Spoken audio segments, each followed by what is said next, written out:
Court of Mist and Fury, a wildly biased summary.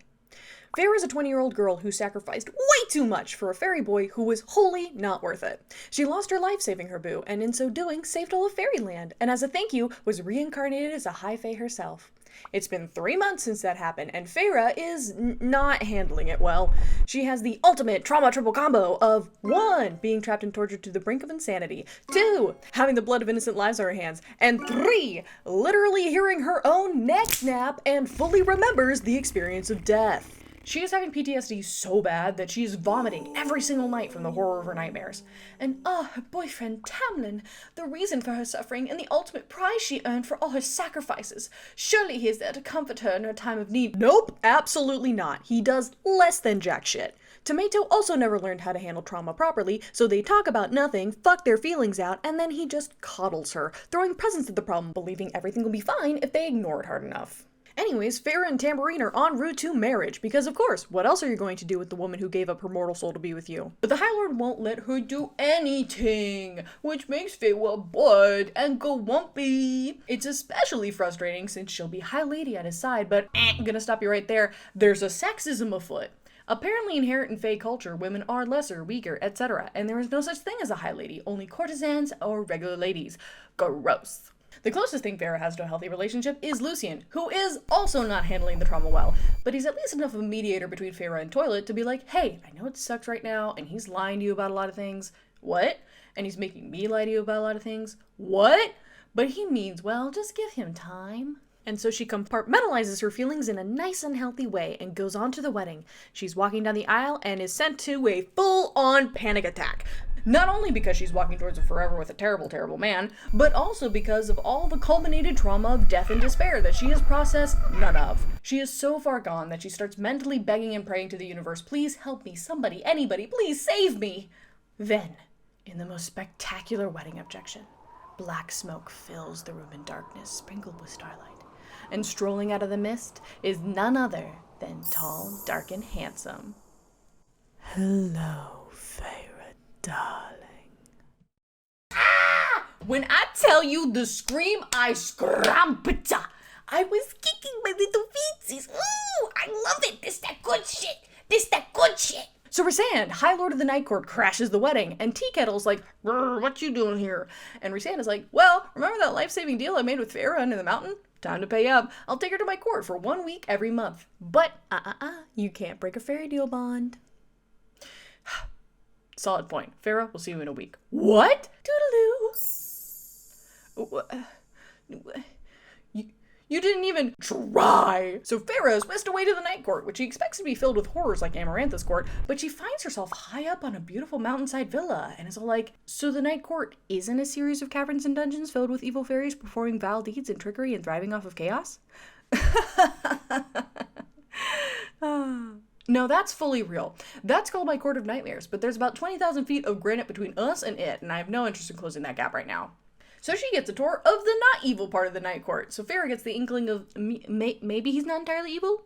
Maybe not evil? Over the course of the next few months, Feyre begins stage 1 of what I like to call the bad bitchification. Rhys makes it clear he wants her to be able to take control of her own life, to grant her independence and the freedom to live up to her potential, and tackle her trauma. And for Feyre, the bar is on the floor, so this display of common human decency is a major turn-on. Firstly, Rhys starts her on reading lessons. The fact that nobody in the Spring Court jumped at the opportunity to tackle her crippling illiteracy after it nearly got them all killed is wild. But most importantly in the bad bitchification, Feyre learns she's got power. Not just a power, every power. I'm every High Lord, they're all in me. Yup! When she was revived, each of the 7 High Lords granted her a piece of themselves to bring her back, which means she has access to the power of all 7 of the High Lords. And you think like, oh, like a little piece of the power? No! She gets every power in full and can use them all at once should she choose to. She is Voltron! Remember how I said that each High Lord is essentially the god of their domain? Yeah, well Feyre is now the god of every domain. The Avatar, master of all 4 elements. And also the 3 times a day for some reason. And with training, it's absurd, the implications. I don't even want to get into it. The power scaling in this book is a trip. She is the ultimate god mimic. Farrah's Mary Sue meter is off the charts. That's all you need to know. So Farrah begrudgingly begins the bad bitchification, and Rhys is kind of breaking through to her, but Farrah is also horribly broken and depressed. So they go through the cycle of she stays for a week, they see a bunch of improvement, send her back to the spring court, and a month later returns just as depressed and broken, if not more so. Although I will say, they did cure her illiteracy in full by like month 3, which is not how literacy works, but I think that Sara just wanted that over with. So yay. While at the spring court, Lucien notices the bad bitchification and tries to lobby Tostito to grant Farrah freedoms and training if he wants to keep her, but he just ignores and fully refuses to watch as Farrah turns progressively feral. One day, he's like, hey, off to another mission for an extended period of time again, where I'm not going to tell you what I'm doing, and I'm not going to tell you when I get back. Stay here like a good little princess. And Farrah finally stands up for herself and is like, all right, that is it. I was a skilled hunter before I met you. I was a badass under the mountain, and I am a badass hunter now. I am Farrah Cursebreaker. I do not care what you say. I am coming with you, and there is nothing you can do to stop me. To which Tangerine takes a moment to look into the eyes of the love of his life, his savior, his heart, and magically locks Farrah in the house and runs away at full speed. Farrah has a trauma-fueled magical meltdown that nearly destroys the house, and she is whisked away mysteriously by a beautiful woman she knows to be Mor, Rhysand's cousin and closest living relative, and she takes her back to the Night Court. Also, I'm just going to put this here because I do not know where else to put it. Because Rhysand and Farrah are bonded by their magical deal, they have a constant access to each other's brains.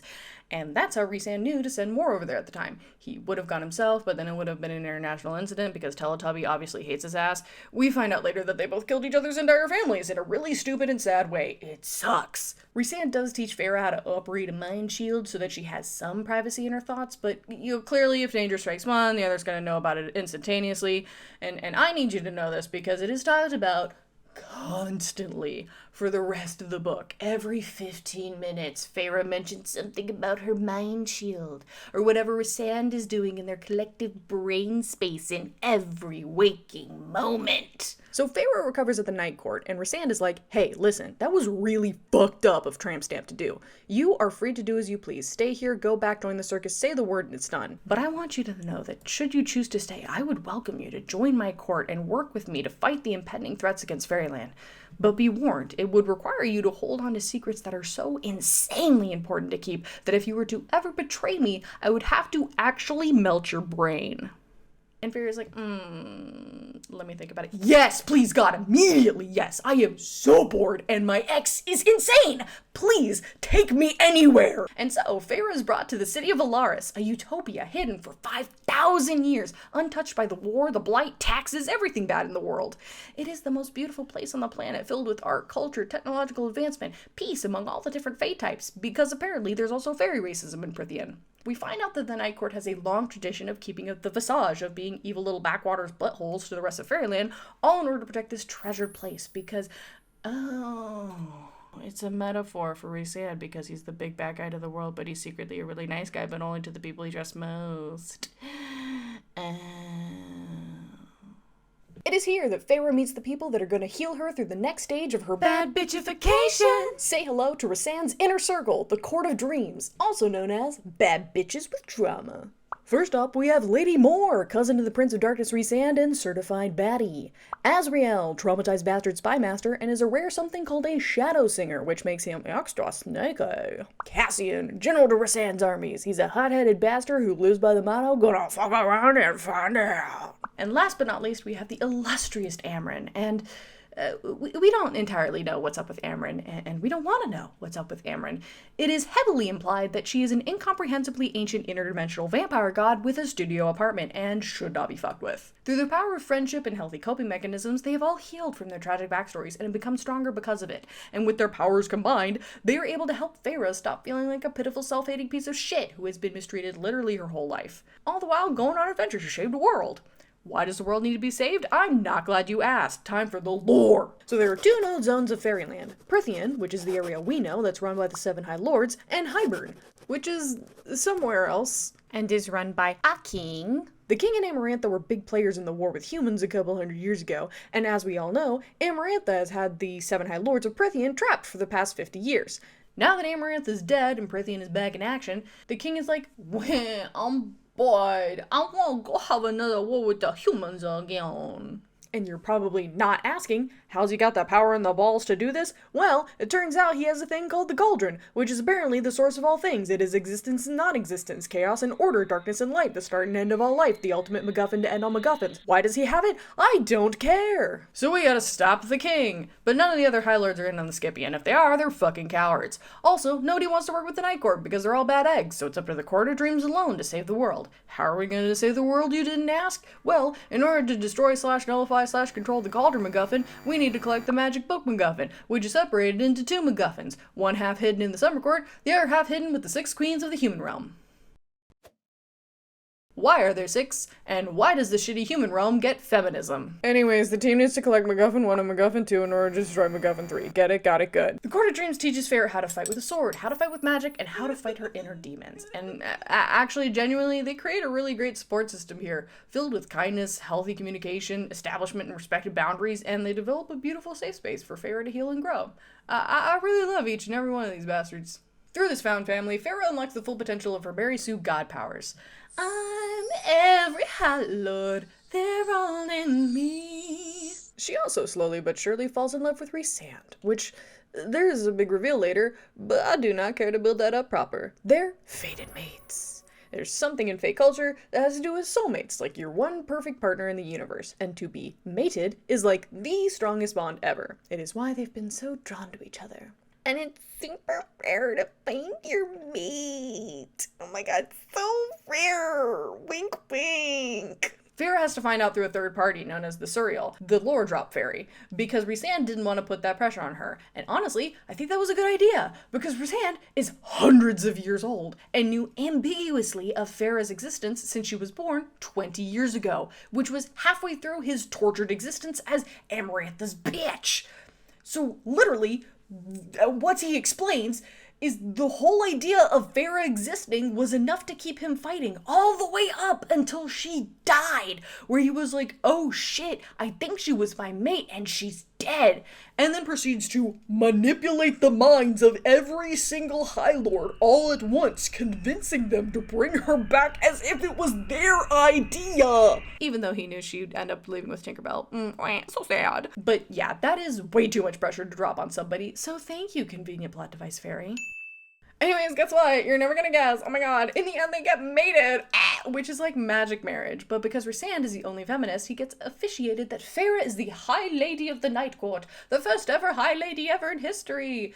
Yay! So, after some battles, some espionage, and a little bit of Ocean's 11 in the literal ocean, they eventually managed to steal the first half of the book MacGuffin. Now all they need is the human book MacGuffin. But unfortunately, they can't steal it from the queens for some reason. They have to consent to it. Which means our team needs to set up a meeting with them in neutral territory. So they reach out to the only other humans that have been introduced to this series, Feyre's human sisters. Which is super awkward, because they have not heard a single word from Feyre since she disappeared to go save her fairy boyfriend Taco Bell. So she has to explain the death, the being the god of all things, the wedding that they weren't invited to. Everything from like Act 3 of the previous book up to present.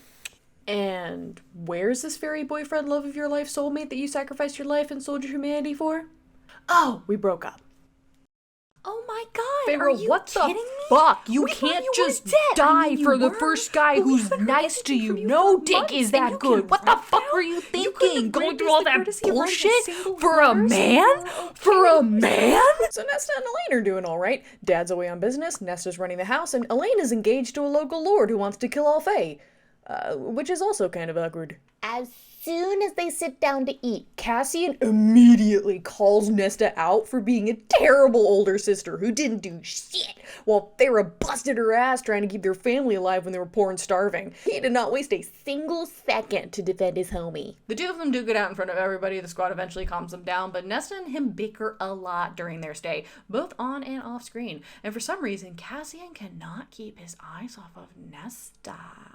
Wink, wink. By some miracle, they eventually convince Nesta to let them use the house as a meeting point between the Night Court and the Six Queens. They arrange the meeting, and it doesn't go great. They're all like, "We know there's a threat of war from the Fae, but we also know the Night Court and your reputation. We are not going to help you because you have no proof that you are a good person." And Rhysand's like, "Okay, fate of the world is at hand, so I'm going to break out the last card that we have. Here is the city of Valaris, my home, a city of peace and love and art and culture that's been hidden away for 5,000 years. Okay. Ma'am, this is literally the biggest secret of our court's whole existence. This has been kept off the radar through the Herculean efforts of generations of High Lords. I am taking a huge risk showing you this. Not good enough. We'd rather sit in our castles and let all the human settlements that are near the wall, like this one, deal with the brunt of the Fae attacks by themselves." "I beg in thine fucking pardon, madam?" Nesta rips the queen a new one, and Cassian backs her up. It is blatantly romantic. Okay, hold on. I'm cheating right now. I gotta look this up. I know this is a plan for a later book, but when? When do we get to see my girl Nesta in the spotlight? I need to know. Book 5? I gotta wait till book 5?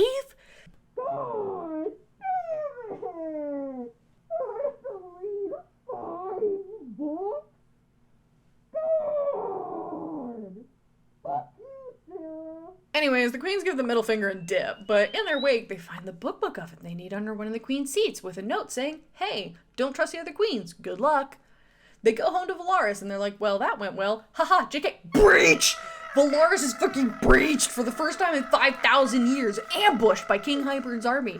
And they're like, "What the fuck, how?" And the dead body of the queen drops to their doorstep and they're like, God damn it. And so they put in the work, and Feyre goes, "I'm every High Lord," on their asses, and then they save the city. Absolutely sick of all 600 pages of bullshit that they've gone through, they finally break into Castle Hybern, find the cauldron, and Feyre triggers the alarm, and they're immediately apprehended and all powers nullified. They are taken before the king and find the remaining human queens who had clearly betrayed them. But what's this? A twist. Someone else has made a deal with the king. Someone we suddenly discover has been evil all along. It's Tyrannosaurus Pax! Here's the thing that's sad. He could not get Feyre back himself, so he literally made a deal with the most evil dude ever just to go fetch his ex-girlfriend for him. Oh my god, surf and turf, that is literally so pathetic. Oh yeah, and guess what? They captured Nesta and Elaine too. Firstly to fuck with Feyre, but secondly so he could go, "Hey queenies, you wanna see what gaining eternal life looks like? Hoppa!" And tosses Nesta and Elaine into the cauldron unceremoniously, and they suddenly pop out as Fae. That was supposed to be nearly unheard of, the whole reincarnation thing. It was supposed to be nearly unheard. Hello? Is nothing rare anymore? All of a sudden, Lucien comes over to Elaine, who has never met this man before and has just had the most traumatizing experience of her life. And this random redhead who is working for the bad guy points at her and says, "She is my mate." Bro, what the fuck? Read the room. Also, I repeat my question, is nothing rare anymore? I feel gaslit. So Feyre, for a third time, has a full-on magical meltdown and accidentally destroys the wards so they can use magic again. But the king doesn't notice, and so dearest Feyre uses the power of the 7 brain cells collected from the 7 High Lords to come up with a plan. Oh no! What happened? Sam put his spell on me. I don't want to be his mate. I want to be with my boyfriend, Taquito. And these dumbasses buy it. Reese and all the inner circle see through her ruse and play along, letting her distract the bad guys long enough for them to teleport themselves and her sisters out of there. And then Feyre goes home with Tom Jones, planting herself as a spy within the Spring Court, ready to tear them down from the inside. That's the book. God, that took forever. Jeez Louise. Oh my god. Oh, my back.